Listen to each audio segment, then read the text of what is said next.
नमस्कार दोस्तों, SRJ खेती चैनल पे आपका स्वागत है। दोस्तों, आज की इस वीडियो में हम बात करेंगे प्याज की खेती के ऊपर। आज मैं आपको बताऊंगा कि प्याज की खेती आपको कैसे करनी चाहिए, इसमें कौन कौन सी सावधानी आपको बरतनी चाहिए जिससे आप अच्छा उत्पादन ले सकें। प्याज के खेत के लिए जलवायु कैसी होनी चाहिए, मिट्टी कैसी होनी चाहिए, खेत की तैयारी आपको कैसी करनी है, उसमें आपको फर्टिलाइज़र कैसे ऐड करना है, सिंचाई कब करनी है, पौधे की रोपाई कब करनी है, इन सब बातों के बारे में मैं आपको इस वीडियो में बताऊंगा। तो अगर आपको हमारी वीडियो पसंद आई तो इसे लाइक करें, शेयर करें, साथ ही साथ कोई जानकारी चाहिए तो आप कमेंट भी करें। चैनल को सब्सक्राइब करना ना भूलें, सब्सक्राइब करके बेल आइकन भी प्रेस कर लें। तो चलिए आज की इस वीडियो को हम शुरू करते हैं। तो सबसे पहले यहाँ पे मैं कुछ राज्यों के नाम आपको बता दूँ जहाँ पे प्याज अधिक मात्रा में उत्पादित की जाती है, यानी उसका उत्पादन अधिक मात्रा में यहाँ पे होता है। तो महाराष्ट्र, गुजरात, उत्तर प्रदेश, उड़ीसा, कर्नाटक, तमिलनाडु, मध्य प्रदेश, आंध्र प्रदेश, बिहार, इन सभी जगहों पे प्याज की अधिक उत्पादन की जाती है, यानी ज़्यादा मात्रा में प्याज उत्पादन किया जाता है। अगर बात किया जाए भारत में सबसे अधिक उत्पादन कहाँ होता है तो मध्य प्रदेश में प्याज का सबसे ज़्यादा उत्पादन किया जाता है।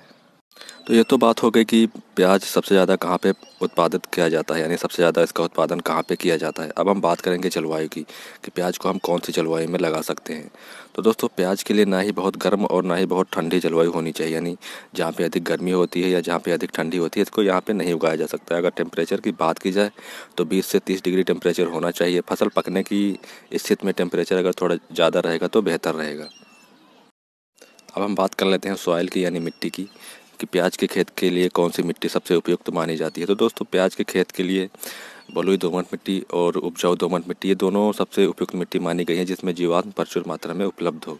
साथ में आपको एक चीज़ का और ध्यान देना है, यहाँ पे जल निकासी की उचित व्यवस्था होनी चाहिए। और एक चीज़ का आपको और ध्यान देना है कि मिट्टी में अधिक अम्लीयता या क्षारीयता नहीं होनी चाहिए, यानी अधिक अम्ल वाली मिट्टी आपको प्याज के खेत के लिए नहीं चूज करनी है। आपको बलुई दोमट मिट्टी सबसे उपयुक्त रहती है इस खेत के लिए। अगर आप प्याज की खेती कर रहे हैं तो बलुई दोमट मिट्टी में आप इसकी खेती बड़ी आसानी से और अधिक उत्पादन के साथ कर सकते हैं। अगर बात किया जाए पीएच मान का तो 6.5 से 7.5, यानी 6.5 से 7.5 तक पीएच मान जिस मिट्टी का रहता है वो सबसे उपयुक्त मानी गई है, खासकर प्याज के खेत के लिए।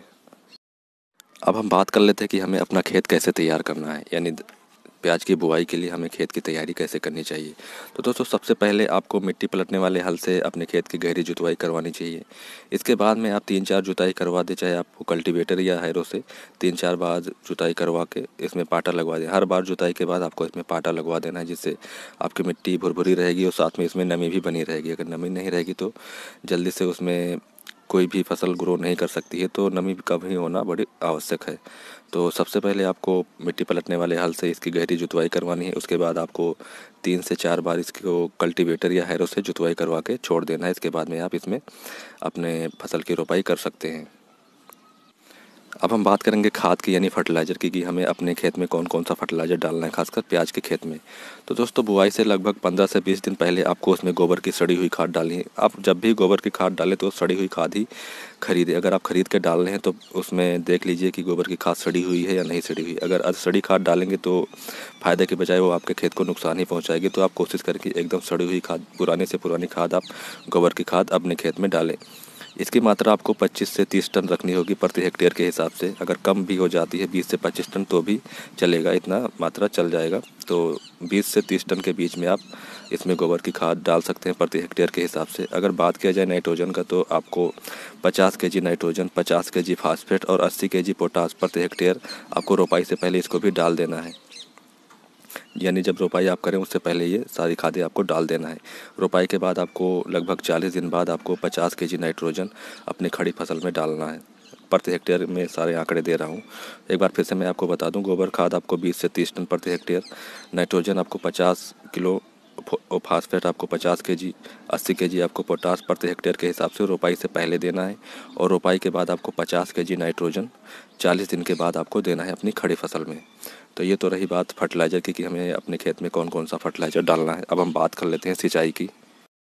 प्याज के खेत में पहली सिंचाई आपको रोपाई के साथ करनी होती है और दूसरी सिंचाई आपको 3 से 4 दिन के बाद करनी होती है, यानी उसमें नमी आपको बनाए रखना होता है। उसके बाद में आप 10-12 दिन के अंतराल पे इसमें सिंचाई करते रहें।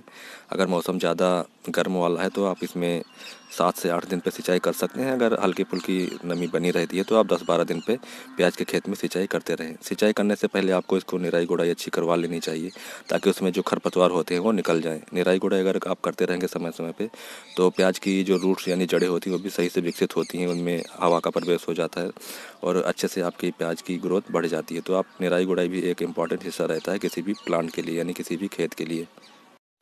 तो अब हम बात करते हैं रोपाई की, यानी पौधे की रोपाई आपको कब करनी चाहिए। तो दोस्तों, पौधे की रोपाई लगभग 50 दिन के बाद, आपने जब सीड जर्मिनेट कर लिया है, नर्सरी उसकी तैयार कर ली है, पौध तैयार कर ली है, तो उसके लगभग 50 दिन के बाद आपको अपने उस पौधे की रोपाई कर देनी चाहिए।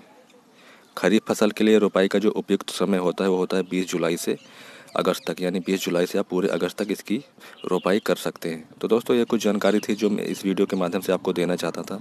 या मैं आपको बता दूं कि प्याज के खेत में कितनी उपज हो सकती है। तो दोस्तों, प्याज के खेत में 200 से 350 कुंटल प्रति हेक्टेयर के हिसाब से आप उपज ले सकते हैं। ये आपके ऊपर निर्भर करता है कि आप किस तकनीक से, कौन से माध्यम से उसकी बुआई जुताई कर रहे हैं, उसकी देखभाल आप कैसे कर रहे हैं। इस पर निर्भर करता है आपके खेत कैसा है, उस उपजाऊ है या नहीं है। इस पर निर्भर करता है कि आप उसमें पैदावार कितनी ले सकते हैं। तो दोस्तों, ये कुछ जानकारी थी जो इस वीडियो के माध्यम से मैं आपको देना चाहता था। अगर आपको जानकारी पसंद आई तो इसे लाइक करें, शेयर करें। अगर आप चाहते हैं कि मैं इसके ऊपर पूरी एक फुल डिटेल वीडियो बनाऊँ तो आप कमेंट करके मुझे बताएं, मैं इसके ऊपर फुल डिटेल वीडियो ज़रूर बनाऊंगा। मैं किसी भी खेत से संबंधित पूरी वीडियो नहीं बना पाता हूँ क्योंकि बहुत ज़्यादा समय हो जाता है, इसलिए मैं शॉर्ट डिटेल में उसमें ऐड कर देता हूँ कि उसके लिए जलवायु, मिट्टी, खेत की तैयारी, खाद, पानी, ये सब के बारे में मैं आपको बता देता हूँ। अगर आप चाहते हैं कि मैं इसकी पूरी विस्तृत जानकारी दूँ तो आप कमेंट करें, मैं इसकी पूरी वीडियो ज़रूर बनाऊँगा। वीडियो देखने के लिए आपका बहुत बहुत धन्यवाद। जय हिंद, वंदे मातरम।